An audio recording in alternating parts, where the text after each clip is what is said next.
Visakhapatnam steel ప్లాంట్లో steel melting షాపులో జరిగిన ఈ ప్రమాదంలో ఇప్పటికే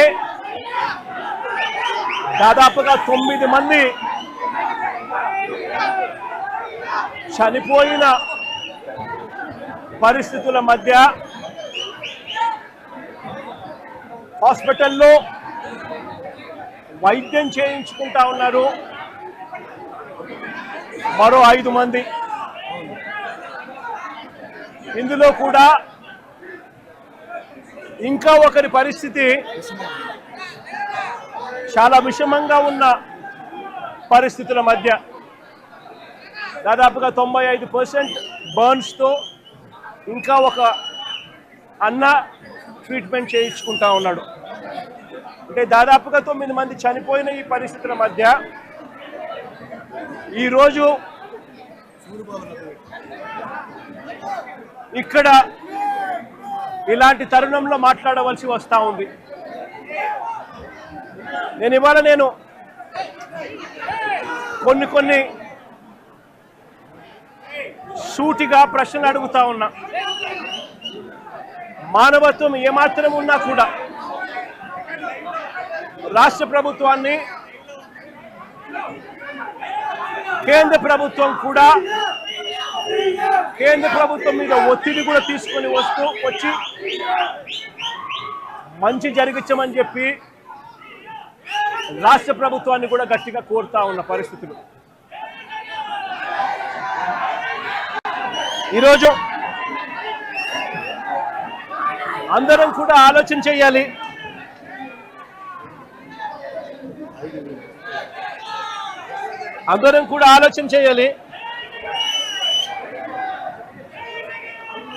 ఈరోజు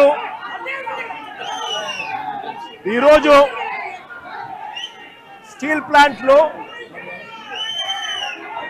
కార్మికులు ఎలా బ్రతుకుతా ఉన్నారు, కార్మికులకు మంచి జరుగుతా ఉందా లేదా అన్నది ప్రతి ఒక్కరూ కూడా ఆలోచన చేయాల్సిన అవసరం. 2024 వైఎస్ఆర్సీపీ ప్రభుత్వం ఉన్నంత వరకు కార్మికులు, స్టీల్ ప్లాంట్ ఎంప్లాయీస్ ఎలా బ్రతికే వాళ్ళు, ఇప్పుడు చంద్రబాబు నాయుడు గారి ప్రభుత్వం వచ్చిన తర్వాత వీళ్ళ కూటమి ప్రభుత్వం అధికారంలో ఉన్న నేపథ్యంలో ఎలా బతుకుతా ఉన్నారు కార్మికులు, ఎంప్లాయీస్ అన్నది అందరం కూడా బేరీజు వేయాల్సిన అవసరం ఉన్న పరిస్థితి.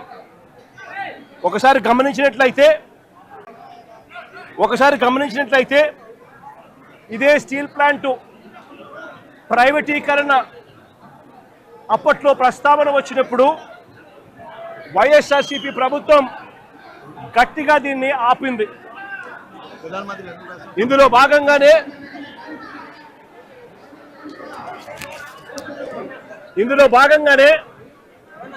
అప్పట్లో 2021 మార్చి 9వ తారీఖున ప్రధానమంత్రి గారికి లేఖలు కూడా రాశాం. ఎట్టి పరిస్థితిలోనూ స్టీల్ ప్లాంట్ ప్రైవేటైజేషన్ జరగకూడదు, ఈ ప్లాంట్ను నిలబెట్టగలిగే పరిస్థితికి వివరిస్తూ ఏ రకంగా చేస్తే ఈ ప్లాంటు నిలబడగలుగుతుంది అని చెప్పి సలహాలు ఇస్తూ ప్రధానమంత్రి గారికి లేఖ కూడా రాశాం. 9వ తారీఖున లేఖ రాశాం. అదే మాదిరిగా ఫిబ్రవరి 6 కూడా రెండో లేఖ కూడా రాశాం. ఫిబ్రవరి 6 కూడా రెండో లేఖ కూడా రాశాం.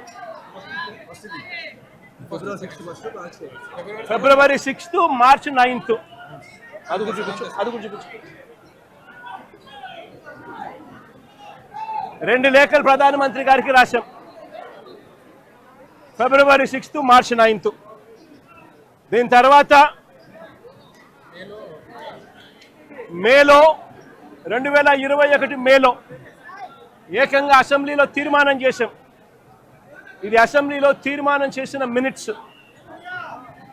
ఎట్టి పరిస్థితుల్లోనూ స్టీల్ ప్లాంట్ను ప్రైవేటైజ్ చేయడం అన్నది అన్యాయము చేయొద్దండి అని చెబుతూ ఏ రకంగా ఈ ప్లాంట్ను గొప్పగా నిలబెట్టగలుగుతాము, ఏ రకమైన మార్పులు చేర్పులు చేయగలిగితే ఈ ప్లాంటు బ్రహ్మాండంగా నడిచే పరిస్థితి ఉంటుంది అని చెప్పి కూడా వివరిస్తూ సలహాలు కూడా ఇచ్చాం. ఈ సలహాలన్నీ కూడా ఇస్తూ అసెంబ్లీలో తీర్మానం చేసి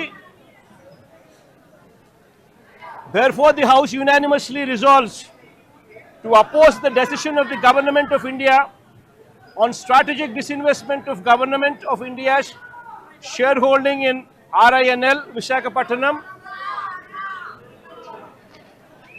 along with the management control by way of privatization.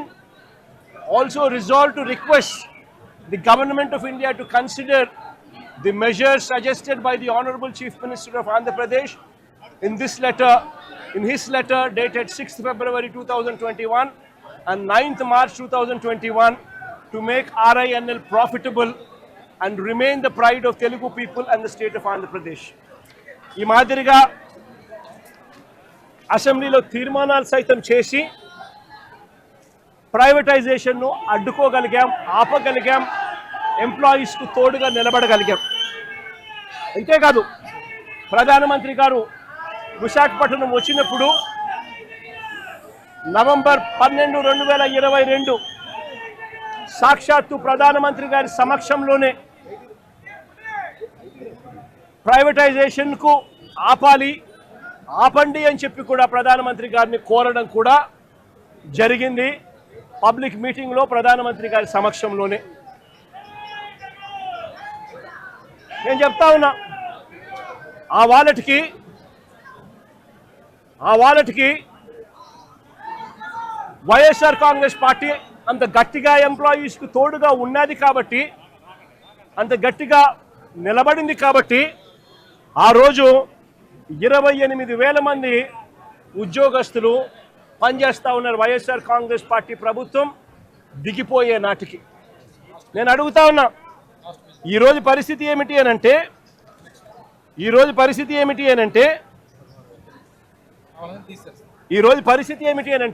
కేవలం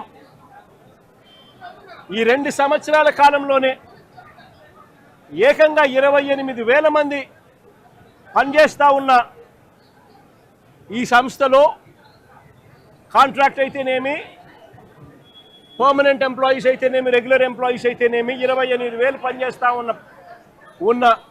ఉన్న పరిస్థితుల మధ్య 2024 మన ప్రభుత్వం దిగిపోయే నాటికి ఈ 2 ఏళ్లలో ఏకంగా 10,500 మందిని తీసేశారు. కాంట్రాక్ట్ ఎంప్లాయీస్ని 6,500 మందిని తొలగించారు. విఆర్ఎస్ ప్రకటించి బలవంతంగా విఆర్ఎస్ తీసుకునేట్టుగా ఒత్తిడి తీసుకొస్తూ మరో 1,800 మందిని తప్పించారు. రిటైర్ అయిపోయిన వాళ్ళు మరో 2,500 మంది, దాదాపుగా 10,500 మందిని ఈ 2 ఏళ్లలోనే తొలగించడం జరిగింది, తీసేయడం జరిగింది. ఈ రకరకాల కారణాల వల్ల ఈరోజు ఎంప్లాయీ స్ట్రెంత్ కేవలం 17,000కు మాత్రమే 16,000కు మాత్రమే పడిపోయి ఉన్న పరిస్థితులు. ఆశ్చర్యం ఏమిటి అనంటే ఈ 16,000 మంది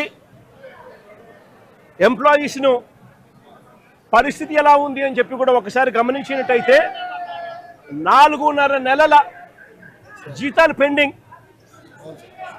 4.5 నెలల జీతాలు పెండింగ్. మరో వంక ఎప్పుడూ చూడని విధంగా, దేశంలో ఎక్కడ జరగని విధంగా మొట్టమొదటిసారిగా ఉద్యోగస్తుల జీతాలు ప్రొడక్షన్ లింక్డ్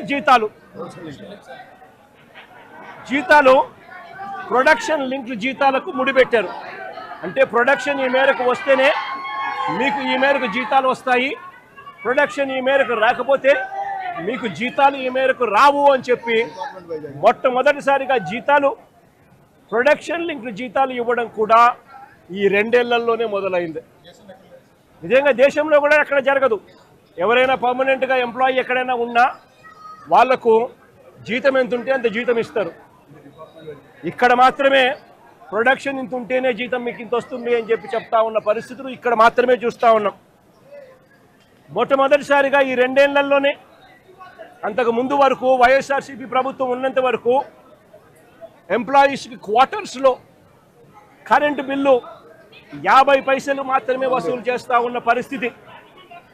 ఈ 2 ఏళ్లలో ఈ ప్రభుత్వం వచ్చిన తర్వాత ఏకంగా కరెంటు బిల్లు యూనిట్కు ₹8.50 పెంచారు. అంటే ఎంప్లాయీస్ క్వార్టర్స్ ఖాళీ చేసి వెళ్ళిపోమని చెప్పి ఎంప్లాయీస్ మీద ఒత్తిడి తీసుకొచ్చి ఇంకొక కార్యక్రమానికి శ్రీకారం చుట్టారు. ఎంప్లాయీస్కి ఎవరికి కూడా ఈ 2 సంవత్సరాల కాలంలో ఇంతవరకు no bonus, no medical facilities, no HRA, no LTC, no ఎల్ఎల్టీసీ.